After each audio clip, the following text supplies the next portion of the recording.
Hello, my name is Frank Breheny, and today I'm reporting to you from Brussels, the home of the European Parliament and the European Commission.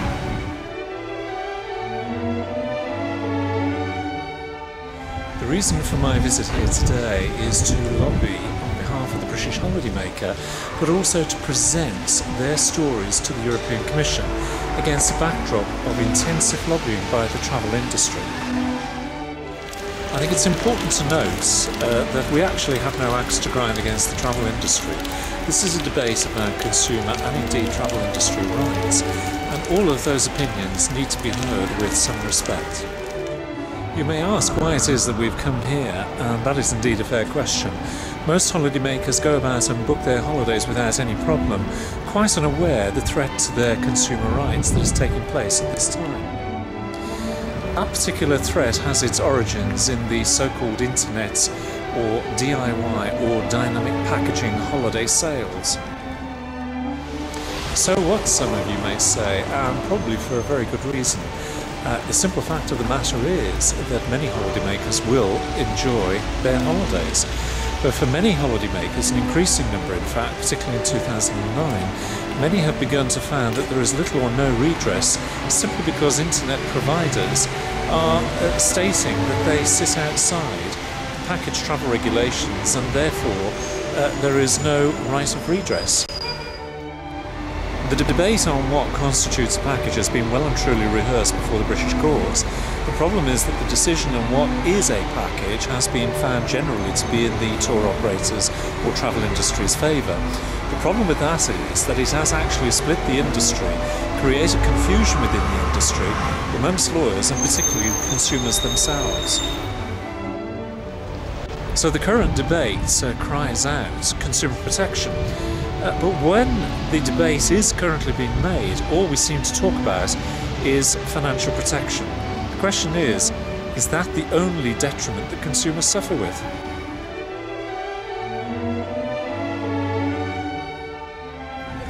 So other detriments such as significant change, problems with hygiene, problems with quality conditions in contract, name changes, disability rights, rights under 261/2004 insofar as package holidays are concerned, withheld deposits, problems with booking, the list goes on. It is not just simply about financial protection.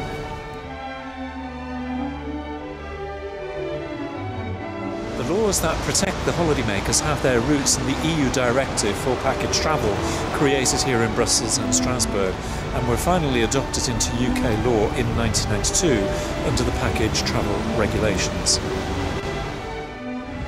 So in the building behind me, which is the European Parliament, those protections were passed, not just dealing with financial protection, but also to deal with such things as significant change or problems with prices in the contract or information that should be given in the contract, but more significantly dealing with the issues of liability insofar as any problems that occur in the contract itself.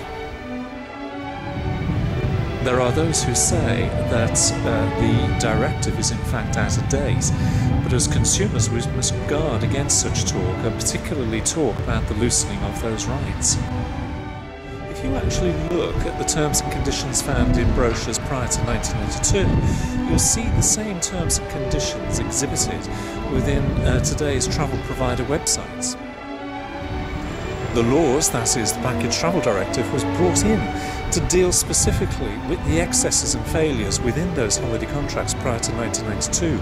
We say there must not be a return to the so-called golden age of travel. The only difference now is that instead of using a hard copy brochure, we're buying these products off the internet. This is really the old travel industry wearing a new coat, with the old rules of trading stuffed into their pockets. So our argument is quite simple. In the new Package Travel Directive that is due to be published in 2010, we simply state that it should be a directive that is fair and just for all, not just for the consumers but also for the travel industry as well, and certainly a directive that will contribute to the European Parliament's own stated goal of creating sustainable tourism in the European Union And secondly, it has to be the case that the consumer is well served by the directive, so that they have clear rights and clear understanding of what those rights are under that directive.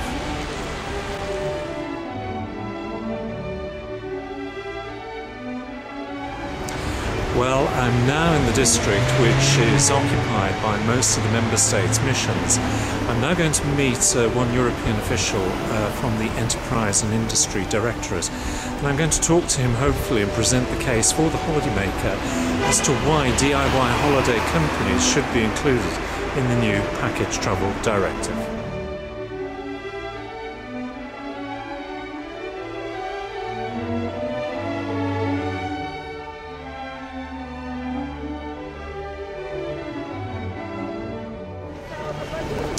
So now, as I come to the end of a day of lobbying here in Brussels, I've had two meetings, first with the Enterprise and Industry, and that followed by DG Sanko, which is of course the Health and Consumer Affairs Directorate. I'm certainly encouraged, because I certainly do not feel that the Commission has forgotten the consumer. But we must remember, as consumers, that there is a very determined lobby which is determined to put their position forward. I think it has to be stated, it's very clear that what all consumers have to do is to put their story to the Commission.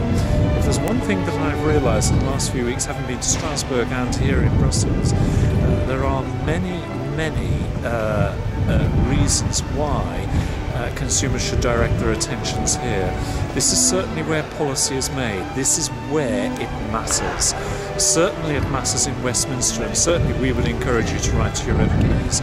But certainly I think what you should also do is to make your feelings known to the MEP for your area. And if you're not sure how to do that, then just simply send your story, send your list of complaints to us at HolidayTravelWatch, and we'll make sure that they're put before the Commission on your behalf. In fact, the point has been made to us this afternoon that they need consumer stories. They haven't got enough consumer stories in order to demonstrate the detriment. So if you have any difficulties in getting those stories across yourself, send them to us and we'll certainly deal with anything that you send to us. So from me, Frank Breheny, here in Brussels, we wish you certainly safe travels until the next time.